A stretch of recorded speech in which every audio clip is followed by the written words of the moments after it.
Pack your stuff before the weekend, or I'm calling the county home myself. My boy said that to my face, in his own kitchen, with his daughter coloring at the table not 3 feet away. I didn't say a word back. I went upstairs, folded my 2 pairs of trousers, my undershirts, the framed picture of my late wife, and I waited by the window. When the silver sedan pulled into the driveway and the woman in the navy coat stepped out to ring the doorbell, my son's face went the color of old paper. He had no idea who she was. He had no idea what was about to happen to him. My name is Hollis Marbury. I'm 73 years old, and 3 weeks ago, I closed the door of my son's house behind me for the last time. I want to tell you how I got there, and I want to tell you what came after. Because if you've ever been made to feel like a piece of furniture in your own family's home, you need to hear how this ended. Tell me in the comments where you're listening from. I read every single one. My wife passed away 2 years ago this coming April. Her name was Ruth, and we were married 46 years. She went in her sleep, peaceful as a child, and I woke up the next morning talking to her about the weather, before I realized she wasn't going to answer. That kind of thing changes a man. The house we lived in down in Beaufort County felt like it had grown 10 sizes overnight. Every coffee cup in the cabinet, every cardigan on the hook by the door, every dent in the couch cushion was a piece of her, and I couldn't get rid of any of it. I'd sit at the kitchen table at 4 in the morning and just look at her chair across from me and wait for the sun to come up. My son's name is Royden. He's 41, works as a regional sales manager for a medical equipment company up in Charlotte. His wife's name is Corinne. They have a girl, Sutton, who's 9, and a boy, Tobiah, who's 6. After Ruth's funeral, Royden came down twice in the first 6 weeks. Then he started calling instead. Then the calls got shorter. I'd hear him sigh into the phone the way you sigh when a meeting won't end. He'd say, "Dad, I gotta run. I'll call you Sunday." Sunday would come and go. I'd sit by the phone like an old dog waiting at the door. About 8 months after Ruth passed, Royden drove down on a Saturday by himself. He sat in my kitchen with his hands folded like a man come to deliver bad news. He said, "Dad, this house is killing you. You're sitting here drowning in mom's stuff and we're 300 miles away. Move up to Charlotte. Live with us. We've got a finished basement, nice and private. You'll have your own bathroom." Karine and I talked about it. The kids miss their grandpa. He even teared up a little when he said it. I believed him. God help me, I believed every word. I sold the house in Beaufort for $190,000. Ruth and I had paid $48,000 for it back in 1981. I closed in late October, the day before I drove up to Charlotte. Royden called and said the kitchen renovation he and Corinne were planning had come back over budget. He said the basement remodel was eating into their savings too. He said it would mean the world if I could help out with what we're doing for you. I gave him $90,000. I told him I wanted to. I told him I was proud to. I had $100,000 left sitting in a savings account at a credit union back home, and I told myself that was plenty for the rest of my days. I had my Social Security, I had my pension from 38 years at the paper mill, and I had a son who said the kids missed their grandpa. What else did I need? The basement they gave me wasn't the basement. It was a section of the basement. Royden had put up 2 stud walls and a hollow door to make a room maybe 11 feet by 9. There was a small egress window high up by the ceiling that looked out at ground level, mostly dirt, and the bottom 3 inches of the neighbor's fence. No private bathroom. The bathroom was at the top of the basement stairs, shared with the laundry room. The first night I slept down there, I heard the sump pump kick on at 2:30 in the morning, and I lay in that bed with my eyes open until daylight, listening to the house breathe and wondering what I had just done. I told myself it was an adjustment. Everything's an adjustment at my age. I made it my job not to be a bother. I'd come up the stairs in the morning, careful as a thief, and start the coffee before anyone was awake. I'd take Sutton and Tobiah out to the bus stop because Corinne hated mornings. I'd come back and unload the dishwasher. I'd find one thing in the yard that needed doing, and I'd do it. I told myself, if I made myself useful, they'd be glad they brought me. That's how my brain still worked back then. Old factory worker brain. You earn your keep. The first month was all right. Not warm, but all right. Karen was polite to me, the way you're polite to your husband's coworker at a Christmas party. Royden was busy. The kids were sweet. Sutton would come down to my room and ask me to read her books about horses. Tabia liked when I'd make paper airplanes out of the junk mail. The cracks showed up in month 2. I came up one Saturday morning and Corinne was in the kitchen on the phone with her sister. She didn't see me on the stairs.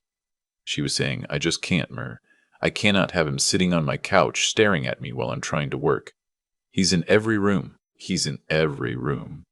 I feel like I can't breathe in my own house." I stood there on the 3rd step from the top and held onto the railing. I went back down to my room and stayed there until 2 in the afternoon. That night, Royden came down to my room. He sat on the edge of the bed because there was no chair. He said, "Dad, listen. Corinne works from home 3 days a week. She needs the main floor to be a work environment, so we're thinking, during the day, maybe you stay downstairs or go out somewhere. Library, mall, whatever. Just give her some space till 5 o'clock. That sound fair?" I said it sounded fair. What was I going to say? I was a guest in his house, and he had 2 children and a wife and a job, and I had nothing but time. I started getting out of the house at 8 in the morning. I'd take a thermos of coffee, and I'd drive to the public library in a strip mall over by the highway, and I'd sit there till they closed at 6. I read every Louis L'Amour they had. I read about the Civil War. I read about beekeeping. I read because there was nothing else to do, and because the librarian smiled at me when I came in, which was more than I was getting anywhere else. The pension money started becoming a topic. Around month 3, Karen brought it up at dinner, the way she brought everything up, with a smile that wasn't a smile. She said, "Hollis, we should sit down and talk about a fair contribution for groceries and utilities and so on, just so it's not awkward." I said sure. The next night, Royden came down with a printed page. $2,600 a month, he said. That's what I cost. Food, electric, water, gas, insurance, my share of the mortgage. He said my Social Security and my pension together came to about $2,300. He said if I gave them all of it, they'd cover the difference and call it even. He said it wasn't about the money. He said it was about respect. I gave him every check that came in from that month on. Every dime. I had nothing in my wallet but my driver's license and a folded 20 I kept for emergencies. When my prescriptions came up, Kareem would say, "I'll handle it. I'll just put it on the household card." I never saw a receipt. I never asked. I'd been raised that you don't ask family for receipts. The smell thing started in February. I came up from my room one evening to get a glass of water, and I heard Corinne talking to Royden in the kitchen. She was saying, "Babe, the basement smells. I'm not making it up." Sutton said it too. "It's an old person smell. It's coming up through the vents." I stopped at the bottom of the steps. Royden said, "Well, what do you want me to do?" She said, "I want him to shower more. I want him to use the laundry. I want him to not bring it upstairs with him." Royden said, "I'll talk to him." I went back to my room and I sat on the edge of that bed and I smelled my own shirt and I smelled my own hands and I couldn't smell anything but Tide and Old Spice and the same skin I'd had for 73 years. I started showering twice a day, morning and night. I bought myself a bottle of cologne from the CVS, a kind of pine tree thing that smelled like a dentist's office. I sprayed it on my pillow. I sprayed it on my shirts. I went to the dollar store and bought 4 plug-in air fresheners and stuck them all around my little room. The room started smelling like a hotel lobby in a Florida outlet mall. I thought, well, at least it doesn't smell like me. A week later, Karen came down without knocking. Just walked in. She had a cardboard box in her arms. She said, "Hollis, do you mind? I need to store the Christmas stuff somewhere and the garage is full." I said, of course. She brought down 9 boxes that day. Christmas decorations. Summer clothes, the kids' baby toys she was saving for the cousins. Within 2 weeks, my room was a storage unit with a bed in it. I had to step sideways to get to the closet. Sutton stopped coming down. She'd been my buddy. She'd been the bright spot. But one afternoon, I was coming up the stairs and I heard Karan tell her, "Don't bother Grandpa, he's tired, And besides, his room is too messy for you to be in there with your asthma. Asthma. The child didn't have asthma.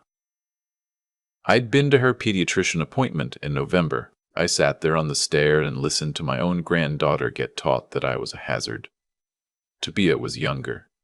He still didn't know. He'd see me in the kitchen and run at my legs for a hug. Karen would say, Tabia the gentle, Grandpa's fragile. Fragile. I'd worked in a paper mill for 38 years. I'd carried 100-pound rolls. But sure, fragile. In April, Royden's company had its spring client event. They hosted it at the house. Caterers, wine, the works. About 30 people. Terren came down the morning of and said, Hollis, we're going to need you to make yourself scarce tonight. Just till about 10. There's a Denny's over on Independence Boulevard. We can give you $20 for dinner. She said it like she was doing me a favor. Like Denny's was a treat. I took the 20, I drove to that Denny's, and I sat in a booth by the window, and I had the Grand Slam and a coffee, and I tipped the waitress $8, and I sat there from 5:30 till 10:15, reading a paperback I'd already finished. The waitress, her name tag said, Marlinda. She kept coming by to refill my cup and ask if I was all right. I told her I was waiting on a ride. I think she knew I was lying. I drove home, and the house was full of lights and laughter, and I sat in the car in the driveway for 20 minutes because I couldn't make myself go in. When I finally went in through the side door, Karina was in the kitchen with 2 of her friends, and one of them looked at me and said, Oh, who's this? And Karina said, Oh, that's Royden's dad. He's staying with us for a little while. A little while. 8 months. The library became my whole life. I'd be there when they opened at 9, and I'd stay till they closed at 6. I started taking my lunch in a paper sack because eating at the food court of the mall cost too much. One afternoon, in May, I was sitting at my usual table by the periodicals, reading a county history book, and a voice next to me said, That book has the worst index in the building. I looked up. There was a woman about my age, maybe a year or 2 younger, gray hair cut short and neat, blue eyes, wearing a pair of small, wire-rimmed glasses pushed up on top of her head. She had a stack of 3 hardcover books in her arms and a canvas bag from a bookstore in Asheville. I said, I noticed. I've been hunting for the chapter on the textile strikes for 40 minutes. She laughed. She said, Page 217. I read it 8 times. She sat down across from me. Just sat down, like we'd known each other. Her name was Mirabelle Crowder. She was 69. She told me later she'd been watching me come into the library every day for 2 months, and she'd finally worked up the nerve to say hello. I'd love to tell you we fell into easy conversation, but the truth is I was so out of practice talking to another adult who wasn't my son or his wife that I sounded like a man with rocks in his mouth. She didn't seem to mind. She did most of the work that first day. She told me she was a widow. Her husband, Beauregard, had passed 5 years before. Prostate cancer that spread before they caught it. She told me she had one daughter who lived in Portland, Oregon, and they didn't speak. Hadn't for almost a decade over something to do with the daughter's husband that Mirabelle said she'd tell me about another day. She told me she came to the library because her house was too quiet and she'd already organized every closet twice. I told her I lived with my son. I didn't tell her any more than that. She didn't push. We started meeting every day. Same table, by the periodicals, between the big window and the local history section. We brought each other books we thought the other would like. She brought me a copy of a Wendell Berry novel that knocked me sideways. I brought her a biography of Theodore Roosevelt. We started bringing 2 coffees from the gas station down the road, one for her, one for me, and we'd sit there and read for 2 hours without saying a word, and that silence was the most comfortable thing I'd known since Ruth passed. By the 3rd week of knowing her, I told her about Quran and the basement, and the $20 at Denny's. I didn't mean to. It just came out of me one Tuesday afternoon, and I couldn't stop it. I cried right there in the library. A grown man, 73 years old, sitting between a stack of National Geographics and a county atlas, crying onto a paperback. She didn't say anything for a long time. Then she reached across the table and put her hand on mine and said, "Hollis, you don't deserve that, not 1 minute of it." Her hand was warm and small and steady, and I thought, when was the last time anybody touched me on purpose? I couldn't remember. The summer wore on. I was at the library every day. Mirabelle was at the library every day. We started taking walks at lunchtime around the little pond behind the strip mall. She told me about her marriage, the good parts and the hard parts. I told her about Ruth. I told her things about Ruth I hadn't told anyone, not even my own son. About the miscarriage we had before Royden was born. By the time she got it in her head, she wanted to learn to ride a motorcycle at age 58, and I had to talk her down for a week. Mirabelle laughed at that. Real laugh, from the belly. I hadn't made anybody laugh in 2 years. I want to be honest about the money part of Mirabelle, because the comments I read on stories like this always ask the same question. So here it is. Mirabelle's husband, Beauregard, had been a partner in an engineering firm that did government contracts. When he died, she got the house in a development called Stillwater Pines. Paid off. She got his retirement, his life insurance, half the buyout of his partnership. She wasn't rich the way rich people in movies are rich. She was comfortable. Very comfortable. She drove a 4-year-old Lincoln. She ate dinner out twice a week. She owned a small cabin up near Boone she rented out half the year. She told me all of this in pieces, never bragging, mostly when it was relevant. I want you to know I didn't know any of it the first month. I didn't know about the Lincoln until July, when she finally offered to drive me back to my son's house instead of letting me wait for the bus. I never asked her for a thing. In August, the heat came down on Charlotte like a heavy lid. The basement got stuffy. Karen told me I couldn't run the little window AC unit during the day because of the electric bill. I went back to the dollar store and bought a battery fan. At night, the fan made a clicking sound, and I'd lie there sweating and listen to the click and the sump pump and the upstairs floor creaking when somebody walked across it, and I started to feel something I hadn't felt before. Not sadness. Not even anger exactly. Something flatter. I started to feel like I was already dead and just hadn't gotten the message yet. I told Mirabelle that on a Thursday afternoon by the pond. I said, I feel like a ghost in that house. I feel like I'm haunting it. She stopped walking, and she looked at me, and she said, Hollis, come stay with me. I said no. I said I couldn't. I said, what would people think? She said, I have a 4-bedroom house, and I rattle around in it like a bean in a jar. I have a guest room with a private bath. I have a screened-in porch I can't enjoy by myself anymore because there's nobody to enjoy it with. I'm not asking you to marry me. I'm asking you to come read books in my living room and eat dinner at my table. The rest is the rest. I said I'd think about it. I thought about it for 2 weeks. 2 weeks of going down those basement stairs every night. 2 weeks of Karin's tight smiles. 2 weeks of Tobia running at my legs and Karin saying gentle. I thought about it on a Sunday morning when Sutton came down to my room with a folded piece of construction paper and pushed it under my door because she wasn't allowed to come in. The paper said, I miss you, Grandpa, in purple crayon. I sat on my bed with that paper and I thought, this is what they're teaching her. They are teaching my granddaughter how to lose me. The Friday night the thing happened. I had no idea it was coming. I came up the stairs to make myself a piece of toast, and Royden was at the kitchen island looking at something on his laptop, and Corinne was at the table with a glass of wine, and the air in the room was the kind of air you can lean against. Corinne said, Hollis, sit down a minute. I sat. Hollis, sit down a minute. I sat. Royden didn't look up from his screen for a long time. When he did, his face was set the way his face used to set when he was 8, and he was about to lie about a broken window. He said, Dad, we need to make a change. I said, all right. He said, Karn and I have been talking. This isn't working. The kids need their space. Karani needs her workspace. You need more than we can give you. We've been looking at places. There's a county-assisted facility over in Gastonia that has a wait list, but we can get you in. It's a step down from a nursing home. It's like an apartment. You'd have your own room. He said it like he was offering me a vacation. I said, Royden, I gave you $90,000 in every check I cash. What happened to that money? Karine jumped in. She said, Hollis, we had unexpected expenses.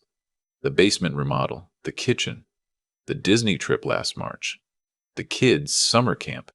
It adds up. We've been carrying you, and we've been generous about it. But we cannot do this forever. I said, You can't do it forever. I've been here 10 months. Royden's face got mean then. I'd never seen that face on him.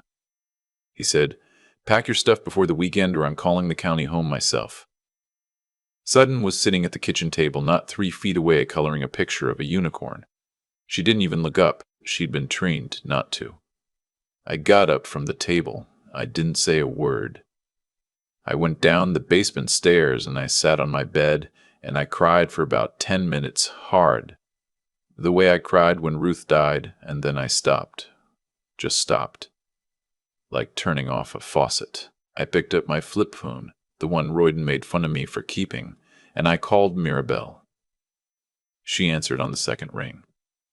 I said, Mirabelle, is the offer still open? She said, Hollis, the offer was open the second I made it, and it'll be open in 50 years. When do you want me to come? I said, Tomorrow morning, 9 o'clock.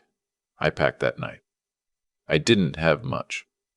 2 suitcases held everything I owned in the world. My clothes, my shaving kit, my reading glasses, my pension papers, my checkbook, Ruth's picture, Ruth's wedding ring on a chain, the construction paper from Sutton that said, I miss you, Grandpa, and a small wooden box my own father had made for me when I was 12, with my discharge papers and my birth certificate inside.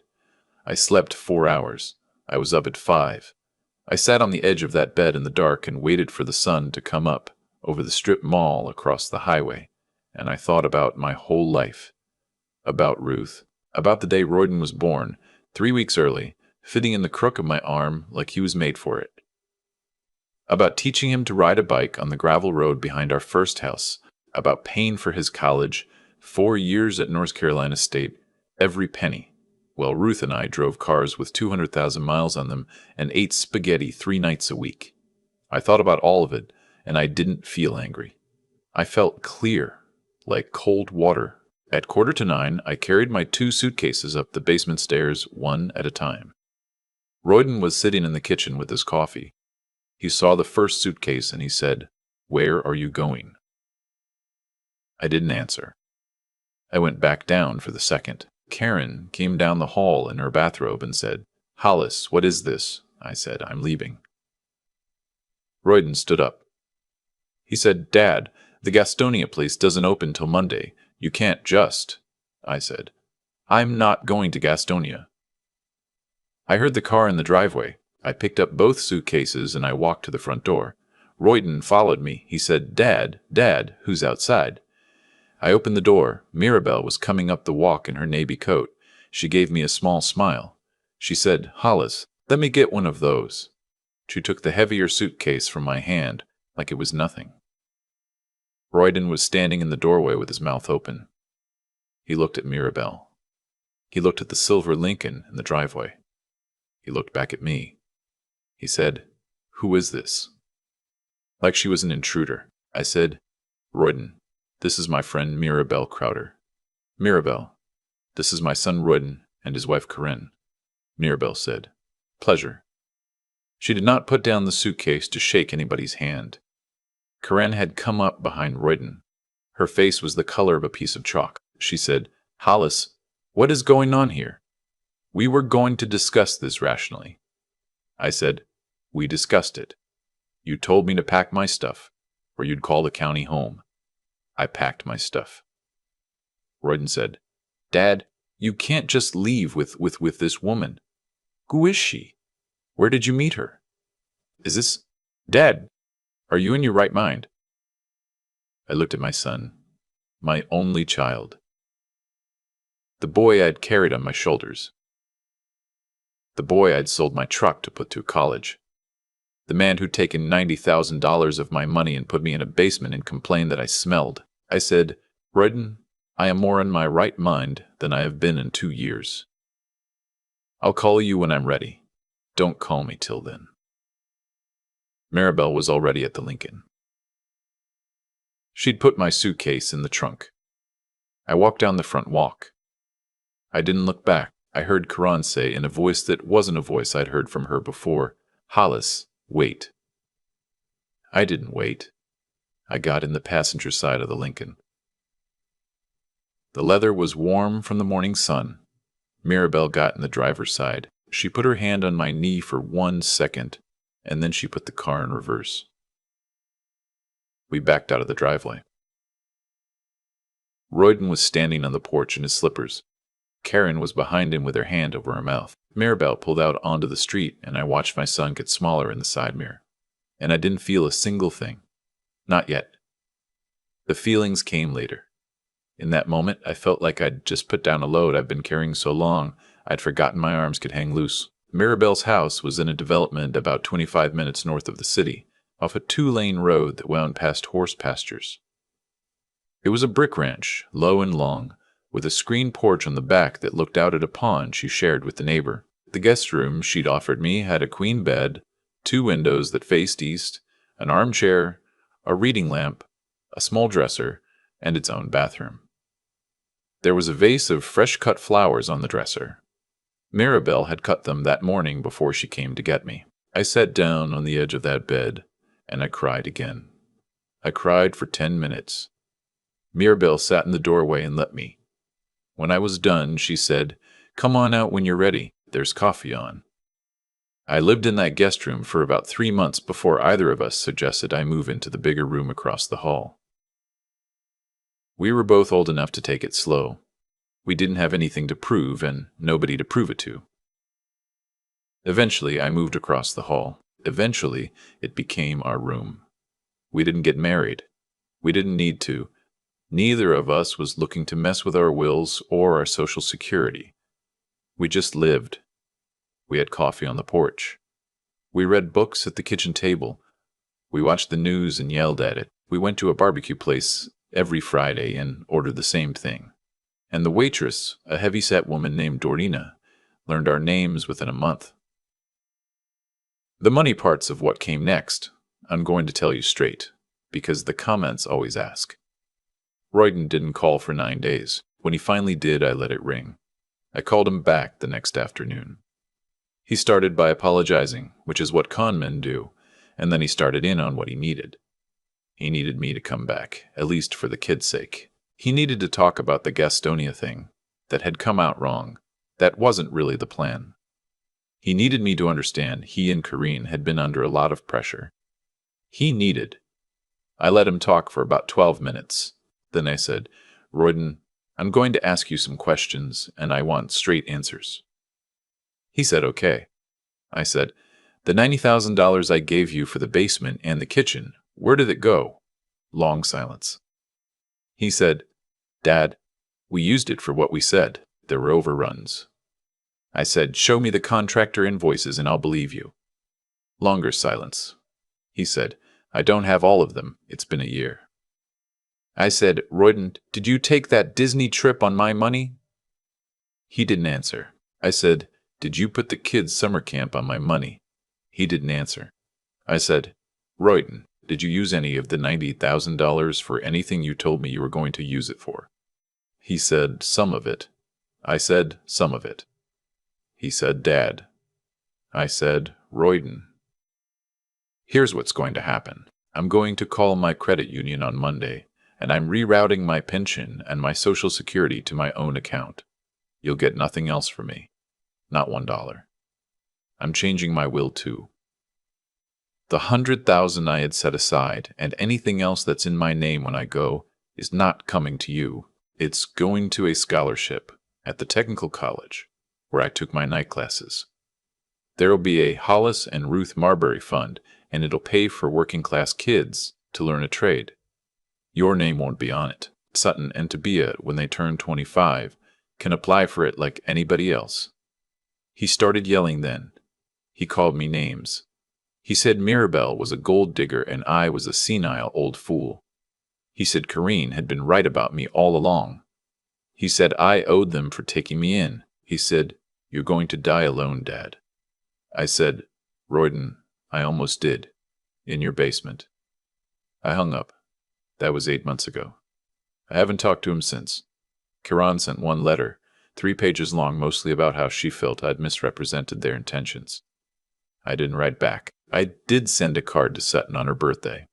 Just a card, a 20 in it. I wrote, "Grandpa loves you. I'm safe and I'm happy. Come find me when you're grown." I don't know if Kareen let her open it. Here's the kicker. The part you wait for in stories like this. About 6 weeks after I left, I got a call from a cousin of mine, Donelda, who lives 2 streets over from Royden in Charlotte. She said, "Hollis, you hear about Royden's company?" I said no. She said, "They cut his region. He's looking at a 30% pay cut or a transfer to Phoenix." Karen told her mother at brunch, and her mother told my sister, and my sister told me. I didn't laugh. I'm not built that way. But I noted it, and then about a month after that, Donalda called again. She said the Charlotte house was on the market. They were downsizing. The kitchen renovation Karini wanted, the one my money was supposed to be for, never happened. The basement they built out for me was being marketed as unfinished bonus space. The medicine receipts, by the way, I asked Mirabelle to help me look into that because something had nagged me about how much Karen had been covering. My blood pressure medicine and my cholesterol medicine and my arthritis pill, all together on my Medicare Part D plan, came to $41 a month. 41. Karen had told me one Tuesday in March that month's was $280. I'd said, okay. I'd handed her my checkbook. Multiply that across 10 months, and you start to see the shape of what happened in that house. I don't say all this to make you angry on my behalf. I say it because somebody listening is in that basement right now. Somebody listening is sitting on the edge of a bed in a room that smells like air freshener trying to be small. I want you to know 2 things. The first is, your money is your dignity. Once you give it away, you become a guest. Don't become a guest in your own life. The second is, there are still Mirabelles in this world. They're at the library. They're at the church coffee hour. They're walking around the pond behind the strip mall. They are not coming to find you in your basement. You have to go to where they are. Mirabelle and I just got back from a trip to the Outer Banks. We rented a little cottage in Duck for a week, sat on the porch every night, watched the pelicans go by. She read me poems out loud. She likes Mary Oliver. I didn't know I was a man who liked poems, but it turns out at 73 you can become whatever you want. We're not promised tomorrow. I know that better than most. Ruth taught me that the morning I woke up next to her and she wasn't there anymore. But I'm promised today. Today, I had coffee on a screen porch with a woman who looks at me like I'm a person. Today, I read 50 pages of a book about the Chesapeake Bay. Today, my granddaughter is somewhere in Charlotte being told her grandpa was a difficult old man, and someday she's going to be old enough to wonder if that's true. And when she comes looking, I'll be here, and I'll tell her what really happened, and I'll show her the construction paper I still keep in the wooden box my own daddy made me. If you're listening to me right now, and you recognize any piece of this story in your own life, tell me about it in the comments. Tell me where you are. Tell me what they said to you. Tell me the worst thing, and tell me the smallest thing, because sometimes the smallest things are the ones that finally break you and tell you it's time to go. I read every single one of them and I answer the ones I can. You are not alone in that basement. You are not invisible. You are not too old. You are not finished. You have more life ahead of you than you think, and the people who are supposed to love you are not the only people who can. My name is Hollis Marbury. I'm 73 years old. I walked out of my son's house with 2 suitcases on a Saturday morning in early September, and I have not had a single bad day since.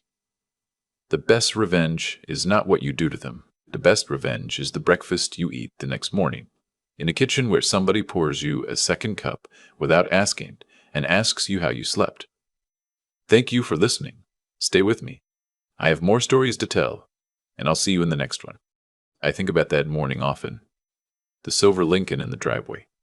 My son standing in the doorway in his slippers, his mouth open like a man who'd been hit on the back of the head. And me, with 2 suitcases, walking down a concrete path I'd walked 1,000 times, knowing I'd never walk back up it.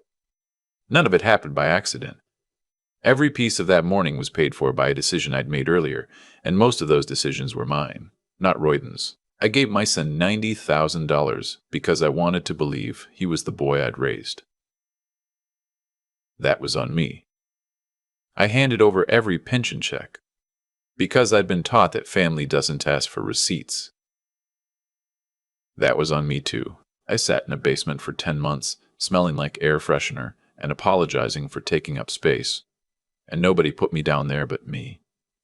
Karan didn't drag me down those stairs.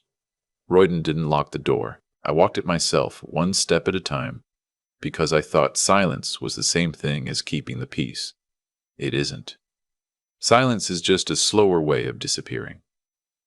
What I want to leave you with, if you're somebody's parent and somebody's getting tired of you, is this. Your decency is not a debt your children get to collect.